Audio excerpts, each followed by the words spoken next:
আরে কালু না? ভাই যে কি অবস্থা? ভাইয়া হ্যাঁ? কি অবস্থা? কেমন আছেন? দাড়িটা পাইকে গেছে, হ্যাঁ? আল্লাহ ফাঁকাই দিচ্ছি আর। আমি তো অস্ট্রেলিয়া থেকে আজ সকালে আসলাম। এই জন্য তো তোমার অনেকদিন দেখি না রে ভাইয়া। আবার কেমনে দেখবেন, আমি তো অস্ট্রেলিয়ায় আমার বড় বড় বিজনেস আছে। বাংলাদেশে যত কলকারখানা আছে সব 90% শেয়ার আমার।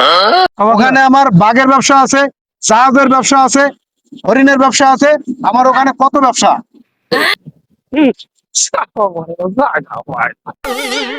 আরে আজকে রাত্রে চায়নার আ এর সাথে এ হলো মন্ত্রী, এর সাথে আজকে আমার বড় একটা ডিল আছে। আমার 10টা বিমান লাগবে আগামী 1 সপ্তাহের ভিতরে। 10টা বিমান আমার চাই। বাবা সব তো এই মন্ত্রী না মটলা করে চাপা। আরে ওই আমাদের তো এনায়েত ভাই আছে না, এনায়েত ভাই তো আমার পার্সোনাল ম্যানেজার। ঠিক আছে, আমার কোটি কোটি টাকা যত হিসাব কিতাব যা আছে সব আমার এই এনায়েত ভাইয়ের কাছে আছে।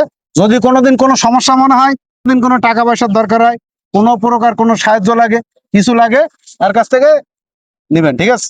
কথা না